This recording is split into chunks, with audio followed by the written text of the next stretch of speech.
Aujourd'hui, tu vas comprendre encore un peu plus comment tu fonctionnes et surtout comment adopter un état d'esprit clé de l'épanouissement, indispensable pour avoir confiance et envie de passer à l'action. Autour de toi, il y a 4 types de personnes. 3 se trompent lourdement et gâchent leur vie à cause d'idées complètement fausses sur ce qui leur arrive. Je te les présenterai dans l'épisode. Et à côté de ça, il y a un groupe qui a tout compris et qui ose se créer une vie pleinement épanouie car ils savent où placer leurs espoirs et leurs efforts. Et si grâce à cet épisode, tu prenais conscience de ton fonctionnement actuel et que tu décidais consciemment de sauter dans le groupe de ces personnes qui, grâce à leur locus, vivent une vie pleine de bonheur et d'accomplissement. Salut à toi, tu es sur Dépasse-toi et je suis Sylvain Viens. Tous les mardis dès 7h, je te proposerai des idées pour comprendre ton fonctionnement, améliorer tes relations, trouver de la motivation ou encore développer ta confiance en toi. Et tout ça pour t'aider à créer une vie riche, épanouie et pleine de sens. Si tu ne veux rien louper et profiter de tout ce que j'ai à t'offrir, je t'invite à t'abonner à la newsletter sur mon site, sylvainviens.com. Aujourd'hui, je te propose de faire un apprentissage conscient et volontaire qui pourrait impacter très positivement ta vie. C'est quoi le locus ? Alors pour définir le locus, j'ai interrogé tout simplement mon ami Wikipédia. Et voici ce qu'il m'a répondu. C'est un concept de psychologie qui décrit le fait que les individus diffèrent dans leurs appréciations et leurs croyances sur ce qui détermine leur réussite dans une activité particulière, ce qui leur arrive dans un contexte donné ou ce qui influence le cours de leur vie. Bon, en une phrase, ça pourrait donner ça. C'est la manière dont les gens pensent qu'ils ont le pouvoir de modifier leur vie. Au niveau de ce locus, il y a 2 modes. Certains individus pensent que tout ce qui leur arrive est dû à leur action, à leurs décisions, à ce qu'ils ont mis en place pour avancer dans la vie. Ce sont donc des personnes qui sont responsables et très autonomes, et qui en plus ressentent souvent une très grande confiance d'eux-mêmes. Alors ces personnes ont un locus dit interne. D'autres, au contraire, pensent que tout ce qui leur arrive est dû à l'extérieur. Les décisions de leurs parents, les décisions de leurs managers, mais aussi tout ce qui est chance, hasard, voire destinée. Eux, ils ont un locus externe. Pour éclaircir encore les choses, je vais prendre un exemple concret. J'ai passé 2 fois le code. Bon, c'était il y a très longtemps. La première fois, je sortais d'une nuit d'usine où j'étais travailleur saisonnier. J'avais travaillé plus de 13 heures d'affilée. Le matin, j'étais encore forcément très fatigué. À l'époque, je crois qu'on avait droit à 5 fautes. Et je crois en avoir fait 6. Bon, c'est pas très intéressant. Sur le moment, j'ai juste mis cet échec sur le fait que j'étais fatigué à cause de l'usine. Je me suis donc mis en locus externe. C'était pas à cause de moi, mais à cause de l'extérieur. Et c'est l'extérieur qui a causé mon échec. Alors que j'aurais pu me dire que je n'avais pas suffisamment potassé le code. Et dans ce cas-là, j'aurais pu relire le manuel. Et là, j'aurais été en locus interne. J'aurais expliqué mon échec par ma grande propension de l'époque à laisser fermer les livres qui ne m'intéressaient pas beaucoup. À travers cet exemple, tu comprends que le mode de locus que on adopte change nos actions. D'un côté, je retourne chez moi pour potasser, et de l'autre, je me dis qu'à la prochaine tentative, ça le fera si je suis plus reposé. La plupart des gens ont un mode mixte, c'est-à-dire qu'ils adoptent les différents modes en fonction des situations. Malheureusement, une grande majorité d'entre eux sont en locus interne quand ils réussissent. Toutes leurs réussites sont dues à eux, à leur action, et grâce à eux et rien qu'à eux. Et sont dans un locus externe quand ils échouent. Tout ça, c'est à cause des autres. Alors, c'est un état d'esprit plutôt pas mal pour ne pas se remettre en question et ne pas prendre la responsabilité de sa vie. Mais je pense que j'ai pas besoin de te préciser que c'est pas forcément le bon chemin vers une vie riche et pleine de sens. Donc c'est pas vraiment le mode que je vais te conseiller. Et bien sûr, il existe d'autres modes. Je vais pas te faire un cours de mathématiques, mais en gros, c'est une combinaison. Et si tu te rappelles les maths, c'est un C de 2. Donc il existe 4 états différents. Je vais te les décrire car j'aimerais vraiment que tu les comprennes pour identifier ton propre fonctionnement. Alors imaginons une personne A. Elle est en mode interne tout le temps. Donc elle associe tous ses échecs et toutes ses réussites à elle-même. Ce qui est plutôt dommage dans ce mode, c'est qu'elle ne se rend pas compte que le problème peut venir de l'extérieur. Elle risque de faire preuve de trop d'exigence envers elle-même. Et ça risque de créer pas mal d'anxiété et de stress. Et en plus, elle risque d'avoir un comportement qui est pas souhaitable, à savoir le surcontrôle. Par exemple, j'ai réussi l'examen car j'ai beaucoup travaillé. Je connaissais tout sur le bout des doigts. Imagine maintenant que cette même personne échoue à un examen dont la moyenne était de 3 sur 20. Donc quelque chose d'extrêmement difficile, quasiment impossible à réussir. Elle pourrait se dire « J'ai échoué, mais je pense que j'ai pas fait le nécessaire. » Et là, tu vois le problème. Imagine une personne B. Elle est en mode externe tout le temps.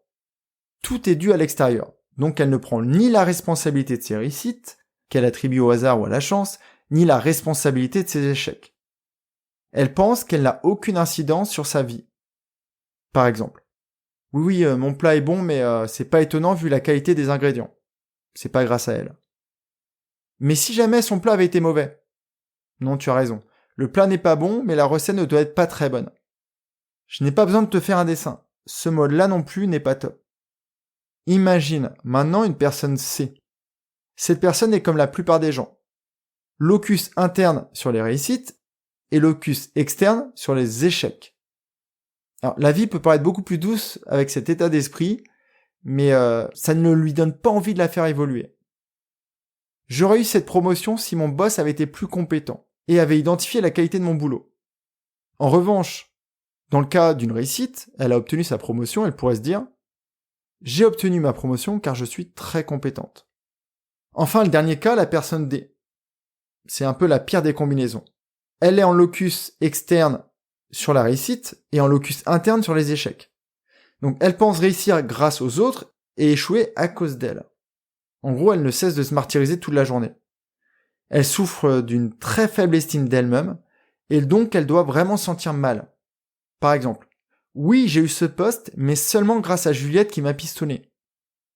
Imaginons maintenant qu'elle ne l'a pas eu. Non, j'ai tout raté, je m'en veux, mais je crois que je n'ai pas les compétences, tout simplement. Dans les deux cas, elle pense ne pas être suffisamment compétente. Je ne sais pas si tu t'es trouvé dans ces descriptions. Jeudi, dans la newsletter, je t'enverrai quelques questions pour que tu détermines ton mode. Et c'est extrêmement important de le savoir pour savoir comment tu es programmé et pour savoir sur quel programme tu aimerais switcher. Est-ce qu'il existe un mode de locus optimal ? D'après moi, il faut savoir mixer et ne pas se cantonner à une seule position. La position optimale, ça dépend vraiment de la situation. Par exemple, quelqu'un qui est externe sur la maladie. Cette personne considérait qu'elle est tombée malade à cause du manque de chance, et donc de l'accepter plus facilement. Alors qu'en mode locus interne, elle se questionnerait sur le pourquoi de la maladie. Bon, ok, ça pourrait lui servir à revoir ses comportements, mais ça pourrait aussi générer beaucoup de stress et d'anxiété. À ce moment de l'épisode, tu peux te dire « Sylvain, t'es gentil, mais je suis un peu perdu. Faut se mettre en quel mode ?» Alors comme je viens de dire, il n'y a pas de mode optimal. L'idée serait avant tout d'être quand même interne. C'est de comprendre que tu as une responsabilité, que tu as de l'autonomie dans ta vie. Mais comme je l'ai dit aussi, être interne tout le temps, c'est aussi se remettre trop en cause. Donc si je devais en choisir qu'une, je choisirais interne par rapport à externe.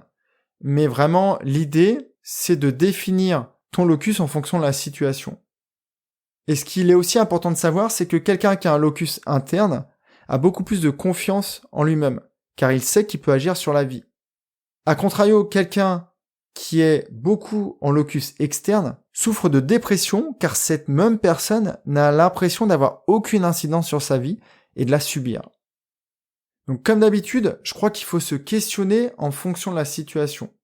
Dans un premier temps, tu peux te questionner sur ton mode initial, celui que tu as déjà, qui est déjà programmé en toi. Et essaye de voir où ce mode n'est pas adapté, dans quelle situation. Pour essayer de trouver ce bon locus, je te propose quelques questions. Quand tu échoues à faire quelque chose, tu peux essayer de prendre de la hauteur et te poser ces questions. Qu'aurais-je pu mieux faire ? En quoi mon environnement a-t-il influé sur mes décisions ? Que pourrais-je modifier pour réussir la prochaine fois ? Quand tu réussis, tu peux faire la même chose, peut-être avec des questions un peu différentes. Et ça te permettra d'ajuster tes réactions et de recréer ce cadre de réussite la prochaine fois que tu tentes quelque chose. Et n'oublie pas de fêter tes victoires, même les plus petites, car c'est ça qui donne envie de continuer et d'avoir confiance en soi. Mais encore une fois, il ne suffit pas de te reposer sur tes lauriers, car quelquefois c'est le hasard et la chance.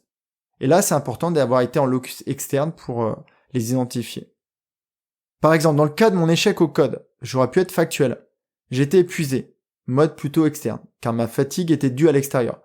Donc le prochain test, j'aurais pu me dire que je devais essayer par exemple de le faire un lundi matin, lors d'une semaine où je travaillais d'après-midi. En locus interne, ma réflexion aurait été différente. En effet, j'avais trouvé quelques questions trop complexes, donc j'aurais pu me dire qu'il aurait été intéressant de relire le manuel et de refaire quelques tests à blanc. Ta prochaine action après l'écoute de cet épisode, c'est donc de découvrir ton locus. Je suis sûr que tu en as déjà une très bonne idée. Et je vais pas faire de corrélation entre ton locus et le fait que tu m'écoutes, mais je pense qu'il est fort possible que la corrélation soit très forte. Si tu es là, si tu sais que tu peux agir sur ta vie. La semaine prochaine, on va parler d'un thème que j'ai hâte d'évoquer avec toi. Je te ferai la confidence jeudi dans un newsletter. J'ai inséré aussi un test pour t'aider à définir ton locus. En attendant, prends bien soin de toi.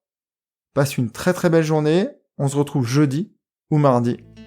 Bye bye. Si cet épisode t'a appris quelque chose, n'hésite pas à en parler autour de toi. Dis-toi qu'à chaque fois que tu m'aides à le diffuser, tu fais tous les jours un peu plus pour aider tes proches et influencer positivement les gens qui nous entourent. Je te remercie très sincèrement pour ton écoute et je te souhaite vraiment le plus beau pour la suite.